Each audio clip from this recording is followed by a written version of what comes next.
Hello guys, very welcome to all of you. So guys, I hope आप सभी बहुत अच्छे होंगे। तो गाइस, मैं ये वीडियो इसलिए बना रहा हूँ क्योंकि अभी भी बहुत सारे क्वेश्चन स्टूडेंट की तरफ से पूछे जा रहे हैं कि CHSL की टाइपिंग के रिगार्डिंग और प्लस डीवी क्या उसी दिन होगी या डीवी कैसे होगी। ऐसे बहुत सारे मिसकंसेप्शन स्टूडेंट के मन में अभी भी है, क्योंकि अभी भी कुछ ना कुछ उनके मन में डाउट रह गया है। तो ऐसे बहुत प्रश्न अभी पर्सनली मैसेज करके भी पूछे जा रहे हैं। तो इसलिए मैं सबका आंसर तो नहीं कर पा रहा था, तो मैंने सोचा कि मैं वीडियो के माध्यम से आप सभी को आंसर दूंगा। मैंने भी अपने एंड से चेक किया था पहले कि शायद यूट्यूब पे कुछ ना कुछ अच्छे वीडियो होंगे। वीडियो बहुत सारे हैं दोस्तों, लेकिन हर जगह कुछ ना कुछ थोड़े ना थोड़े डाउट रह जाते हैं।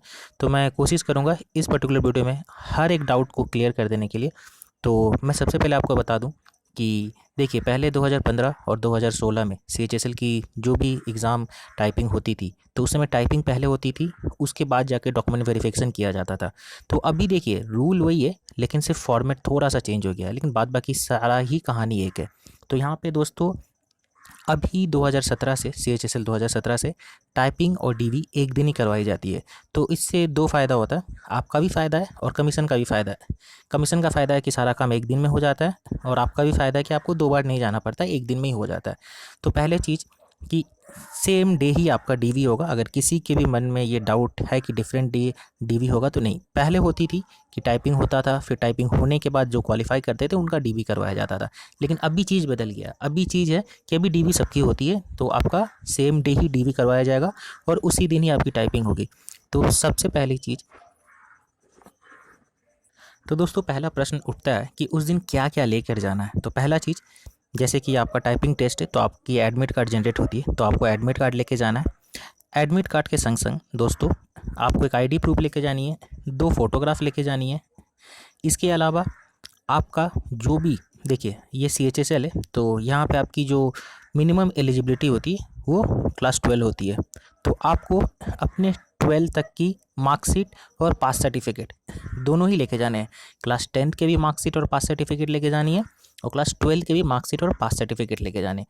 इसके अलावा अगर आप ग्रेजुएशन किए हैं या आपके पास कोई भी हायर क्वालिफिकेशन है, तो आप चाहें उसकी भी फाइनल जो पास सर्टिफिकेट है वो, और जो आपका रिज़ल्ट है उसे रख सकते हैं। लेकिन जनरली वो आपका 12 तक के ही मांगते हैं, क्योंकि जो भी डीवी अभी तक हुई है, ये सारे डीवी में देखा है कि उन लोग 12 तक के ही सर्टिफिकेट लेते हैं। बाद में जब आप डिपार्टमेंट ज्वाइन कीजिएगा, आप वहाँ पे दिखा सकते हैं कि आप ग्रेजुएट किए हैं। तो ये रूल होती है। दूसरी बात दोस्तों, ये सारे ही सर्टिफिकेट का आप एक जेरोक्स कॉपी रखिएगा, और अगर आप किसी कास्ट से बिलोंग करते हैं तो उस कास्ट सर्टिफिकेट का भी जेरोक्स कॉपी रखिएगा।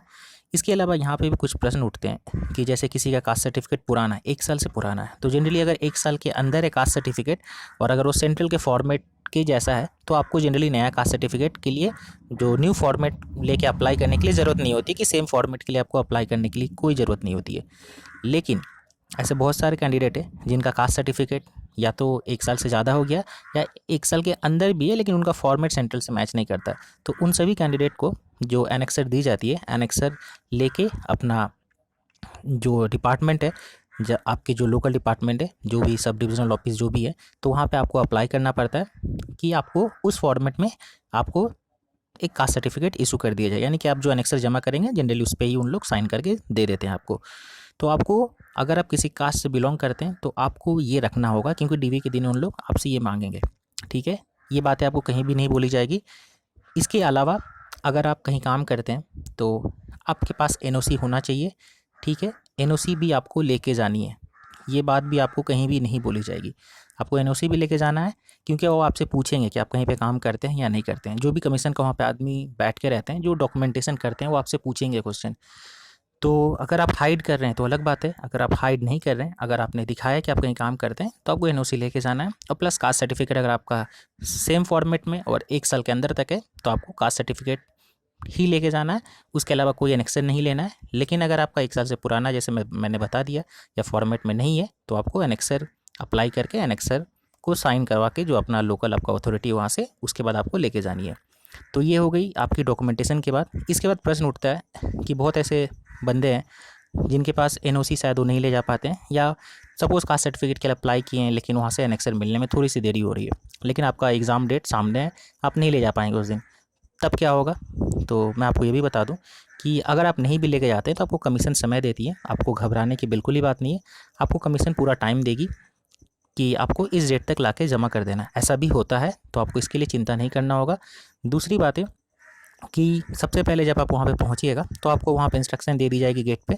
सिक्योरिटी गार्ड आपको बता देगी कि आपको क्या क्या डॉक्यूमेंट लेके जाना है। आप जब जाइएगा तो एक हॉल रूम में आपको बैठा के रखा जाएगा। वहाँ से फिर आपको कोई अथॉरिटी आके आपको रोल नंबर वाइज बुला के एक ग्रुप में लेके जाएंगे और ग्रुप में ले जाके फिर आपका डॉक्यूमेंटेशन करवाया जाएगा।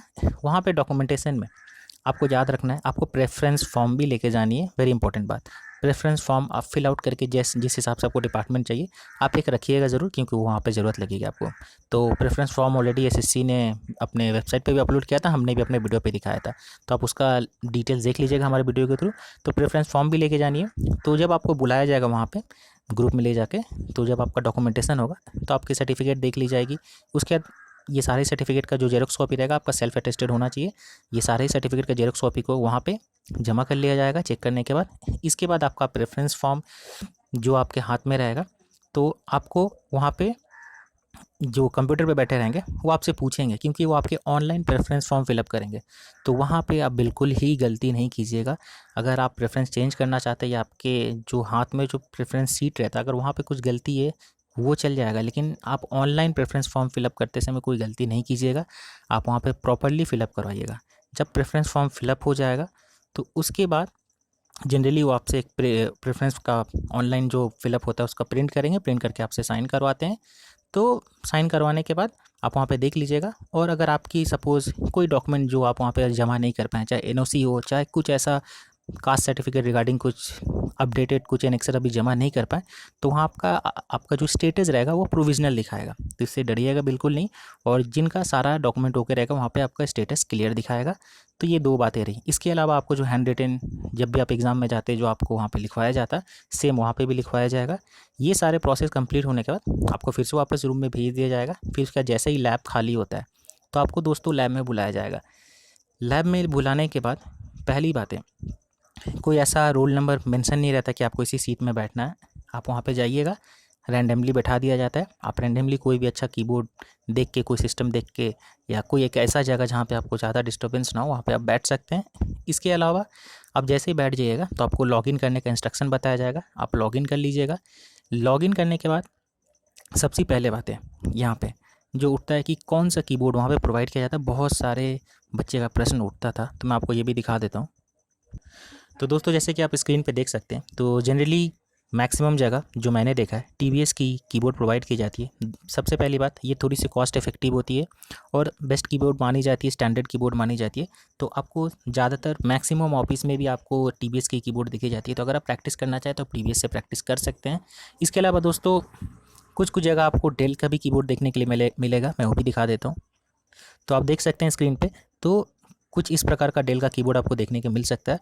तो जनरली ये दोनों ही कीबोर्ड यूज़ की जाती है, लेकिन मैक्सिमम जगह आपको टीवीएस की कीबोर्ड देखने के लिए मिलेगी। तो आई होप ये भी जो डाउट बहुत जन के मन में रहता है ये भी क्लियर हो गया हो। इसके अलावा दोस्तों जैसे ही आप बैठेंगे, लॉगिन हो जाएगा, तो आपको सबसे पहले आपको एक ट्रायल पैसेज दी जाएगी 2 मिनट के लिए। तो आप वो ट्रायल पैसेज लेके 2 मिनट आप प्रैक्टिस कीजिएगा, चाहे आप कीबोर्ड का की चेक कीजिएगा। आपको जिस हिसाब से करना है आपको सिर्फ 2 मिनट की टाइम दी जाएगी। 2 मिनट में आप टाइप करके देख लीजिएगा, और प्लस कीबोर्ड का की चेक कर लीजिएगा कि सारे की ही काम कर रहे हैं कि नहीं। ये बातें होगी। इसके बाद दोस्तों बहुत ऐसा कन्फ्यूज़न जो कैंडिडेट के मन में है, इसके बाद मैं वो सारा ही क्लियर कर दूंगा आपके। इसके बाद 2 मिनट का टाइम जैसे ही कंप्लीट होता है तो फिर आपको कुछ पेज दिया जाएगा। पेज में आपका नेम, रोल नंबर इसे फिलअप कर लेना है। फिलअप करने के बाद फिर आपको मेन पैराग्राफ का जो सीट है वो दी जाएगी। फिर उसके बाद वहाँ पे स्क्रीन पे आपका स्टार्ट लिखा रहेगा, आप स्टार्ट क्लिक कीजिएगा तो वहाँ पे टाइमर रन हो जाता है। 10 मिनट का टाइमर रन होता है। तो अगर आप डेटा एंट्री ऑपरेटर के लिए अगर अप्लाई किए हैं, अगर उसके लिए एलिजिबल है, तो वहाँ पे आपको ज़्यादा टाइम मिलेगी दोस्तों। वहाँ पे आपको 15 मिनट का रहेगा, और आपको पता है वहाँ पे 27 वर्ड पर मिनट है। लेकिन अगर पोस्टल sorting असिस्टेंट तो यहाँ पे आपको 35 वर्ड पर मिनट है। तो यहाँ पे आपको 10 मिनट की समय दी जाएगी। तो जैसे ही टाइम रन होती है वहाँ पे, टाइम रन होते ही दोस्तों आपको अपना टाइपिंग स्टार्ट कर देना है। तो यहाँ पे जो क्वेश्चन उठता है कि कुछ कुछ भाइयों का टाइपिंग बहुत ही अच्छा है, तो वो बिफोर टाइम कंप्लीट कर लेते हैं, यानी विद इन 9 मिनट कंप्लीट कर लेते हैं। लेकिन आप सभी को पता है कि आप कितने भी अच्छे टाइपिंग कीजिए आपकी गलती ज़रूर होगी, चाहे 1% हो चाहे 2% हो, कुछ तो गलती रहेगी। तो पहला चीज़ याद रखिएगा, यहाँ पे जो 1750 वर्ड बोली जाती है, यानी कि 10 मिनट के अंदर आपको 1750 अक्षर टाइप कर लेने हैं। जो लेटर होता है 1750 लेटर आपको टाइप कर लेना है, जिसको की स्ट्रोक भी बोली जाती है। तो 1750 लीटर 10 मिनट के अंदर अगर आप टाइप कर लीजिएगा तो यहाँ पे आपको 35 वर्ड पर मिनट का काउंट आ जाता है, यानी कि 35 वर्ड पर मिनट आपकी टाइपिंग हो गई है। अब इस 1750 वर्ड में आपको कुछ एरर होता है, जिसमें जनरल के लिए 7% है, फिर बाद बाकी जो भी कैटेगरी है उन सब के लिए अलग अलग है, ठीक है, यानी कि 10% जो दी जाती है। तो एरर में कुछ माफ़ी दी जाती है, जनरल के लिए 7%।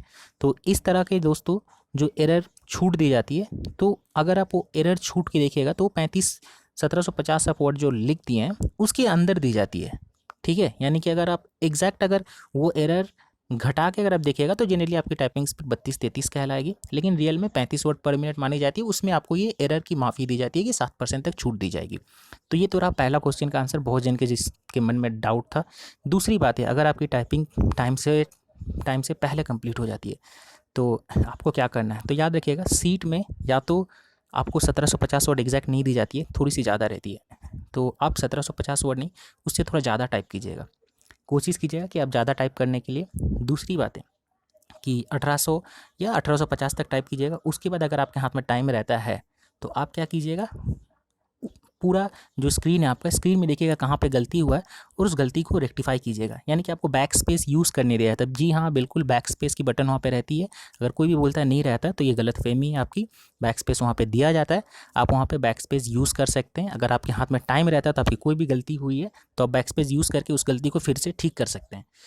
तो अगर आपके हाथ में 1 से 2 मिनट है तो आप गलती को अपना ठीक कर लीजिए बैक स्पेस यूज़ करके, और ठीक करके उसके बाद सबमिट कर दीजिएगा। यानी कि सबमिट बाय डिफ़ॉल्ट 10 मिनट होते ही हो जाती है, अगर उसके बाद भी टाइम बचता तो खुद से भी सबमिट कर सकते हैं। तो जनरली अगर आपको टाइम बच जाता है तो आप अपना गलती चेक कर लीजिएगा, चेक करके वहाँ पे बैक स्पेस यूज़ करके उसे रेक्टिफाई करके ठीक कर दीजिएगा। लेकिन 1750 वर्ड नहीं, कोशिश कीजिएगा 1850 वर्ड तक टाइप करने के लिए। अगर सपोज़ आपकी गलती जैसे 1850 वर्ड है, आपकी गलती कुछ थोड़ी बहुत हुई है, लेकिन 10 मिनट के अंदर वो 1850 वर्ड टाइप करने की वजह से आपका जो टाइपिंग स्पीड है 40 दिखाएगा। तो अगर आप 40 दिखाएगा, गलती थोड़ी ज़्यादा भी रहती है, तो आपको पता ही है कि जितना ज़्यादा वैल्यू अगर सेम नंबर रहा तो आपका परसेंटेज काउंट वहाँ पे आपका कम जाता है। तो उस हिसाब से अगर देखिएगा तो यहाँ पे आपकी गलती 40 वर्ड पर मिनट अगर आपका स्पीड दिखा दे रहा है तो कोई डरने की बात नहीं है अगर आप वहाँ पे गलती रेक्टिफाई नहीं भी कर पा रहे हैं। लेकिन ये रिस्क नहीं लीजिएगा कि 1750 वर्ड टाइप करके मैं हाथ में 1 मिनट बचा है तो मैं स्पीड में ऊपर में चेक कर लूँ कि मेरी कहाँ गलती है, क्या रेक्टिफाई करना है। ये थोड़ी सी बेवकूफ़ी हो जाती है, बाद बाकी सारा कुछ आप पे डिपेंड करता है कि आपको क्या करना है। तो ये पहली चीज़ हो गई, ठीक है। इसके बाद जैसे आप सबमिट कीजिएगा तो जो बगल में टीचर रहेंगे वो उसे प्रिंट करेंगे, उस सीट को प्रिंट करके फिर आपने जो रोल नेम ये सब लिखा रहेगा वो सीट के संग उसे स्टेपल कर देंगे, स्टेपल करके फिर आपको जाने के लिए बोल दिया जाएगा। तो ये सारा प्रोसेस होता है। इसके अलावा दोस्तों कोई भी डाउट अगर आपके मन में हो तो कमेंट करके पूछ लीजिएगा, कोई एडवाइस है तो वो भी ज़रूर बताइएगा। और चैनल से पहली बार जुड़ रहे तो ऐसे ही अच्छे अच्छे गाइडेंस के लिए आप चाहे तो हमारे चैनल को सब्सक्राइब कर सकते हैं। तो आज के लिए इतना ही दोस्तों, थैंक यू।